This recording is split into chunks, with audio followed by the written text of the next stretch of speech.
Video games are such a funny media when it comes to reviewing them. The fact that they're interactive adds just another layer that needs to be discussed and thought about in order to come to a final score. And in no game has this been more clear to me than perhaps Fire Emblem Engage.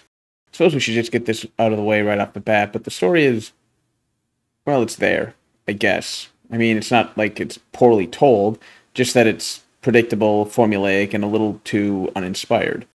It doesn't have any deeper meaning than a simple good versus evil narrative, which is a shame because Fire Emblem has always kind of sold itself in the previous titles on the idea of war being a horrible thing that has no true victors. Sure, in pretty much every Fire Emblem game it comes down to fighting some giant evil dragon, or in some cases a demon or other malevolent force, but it usually tries to depict the horrors of war and how both sides struggle and lose more than they gain. They usually also try to touch on modern-day issues through this lens of medieval fantasy tactics game, which is unfortunate in this case because this game lacks any sense of grander message.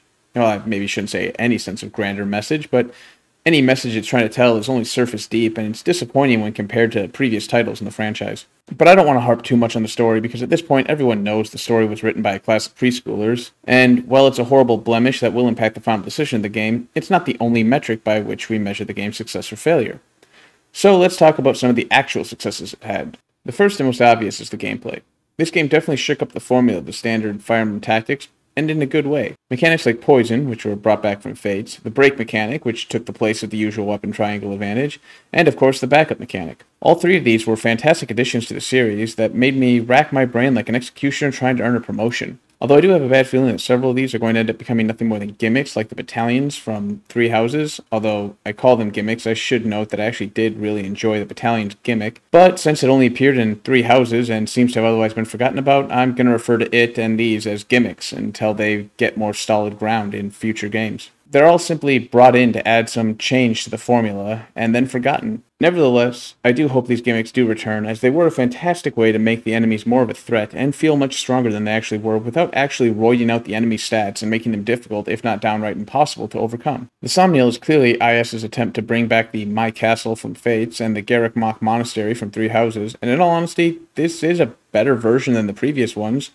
However, it still suffers from a lot of the same flaws, such as removing your character and your party from the actual world map and the threats they face to go to a special, safe, private area for special snowflakes. It really just kind of breaks the flow and immersion since you're wandering around this perfectly safe castle in the sky where there's no threat to you and your characters know that they always have this perfectly safe space to retreat to except for when the game arbitrarily takes it away from you, which they do on purpose because the game developers themselves know that this is kind of an awkward gimmick that they slotted into the game because it was popular. But even though I'm not a huge fan of the My Castle and Monastery type things, as I said before, this is definitely the best implementation of this ability. I should also note, as long as we're talking about the Somniel and nitpicking a little bit, that a lot of what you can do there, such as exercising, feeding your army, and the tonics that are available at the shop, don't stack. And the game is not very clear about this unless you're paying attention or notice it for yourself, which is a little unfortunate since it led to me using all three of these mechanics for quite a while without realizing that I was only getting the benefits of one of them. So you may as well only do one, which is to say feeding your army, since that gives you a +1 to 4 different stats. Now, I'm not saying they should have let all three go through, since that would make your characters exceptionally powerful, but they could have been a little bit more upfront with the indication that they're not getting the benefit from all of them. That way I didn't have to spend an extra 5 minutes wasting my time, and I'm sure many other people fell for this exact same thing early in the game until they made the connection. Anyway, I suppose since this is a Fire Emblem game, we should probably talk a little bit about the characters. This game has a pretty good roster. The characters are a little one-dimensional, and many of them are kind of cookie-cutter anime tropes, a habit Fire Emblem picked up in more recent times, partially due to the growing fan base that sprung up around the time Awakening came out. And while I don't hate intelligent systems for doing what they have to maintain a strong following, it is a little unfortunate to see the degeneration of the characters compared to older titles. Not to say that there weren't always anime trope characters, even in the older games, there most definitely were.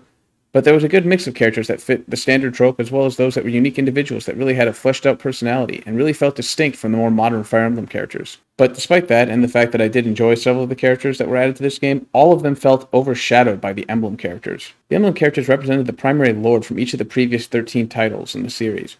All grant unique and extremely powerful benefits to whichever unit they're equipped to, and in addition to the fact that the Emblem characters have a small personality of their own, makes it come across as though I'm not really playing using the characters from Engage, just the lords from the previous game wearing someone else's features, like Leatherface. It honestly makes me wish they just decided to make the Emblem characters fully fleshed out characters in the game itself, and perhaps the only characters in the game, allowing you to bring in these characters from the different worlds. You could even bring in characters such as Alm, Hector, and Ellawood, who were missing just because they didn't have slots for them. This would have allowed you to have incredibly unique and impactful moments with these characters, as well as full support conversations in addition to just being a unique and overpowered character on the battlefield. This could have also helped the story in its own right. Not that I want to go down that particular rabbit hole again, but if you had made the primary villain someone who could have threatened the entire universe, and all these lords had to band together to defeat this cosmic-level threat, then at the very least, Sombron would feel a lot more intimidating as a villain. As it stands, Sombron's kind of a joke of a villain. He shows up, eats the king of one of the nations, and then proceeds to sit on his ass for the next several, I don't know, like a month or so? Let's just say month. Fire Emblem wasn't very specific about the time. Without doing anything or making any moves. I mean, yeah, sure, you occasionally fight his minions that are roaming around and apparently doing something. It's not exactly very obvious, but we're told that they are definitely doing naughty things and should be stopped. It just makes him feel like kind of a secondary villain in his own game, instead of the primary antagonist. Overall, I think the gameplay is fantastic, even if it may not be enough to truly save the game and bring it into great standing. At the very least, it's worth playing, even if you do have to skip every single bit of the story and dialogue, because it just doesn't make any sense, and most of the characters are relatively forgettable.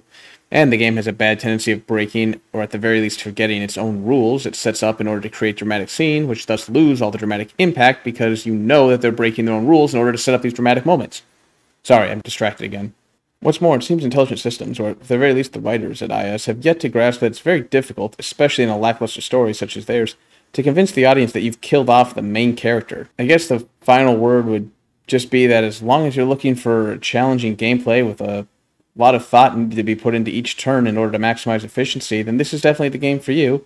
And if not, then I guess you're better off playing a different Fire Emblem game, or even just a different game entirely. But I think I've wasted enough of your time, so we'll see you guys later.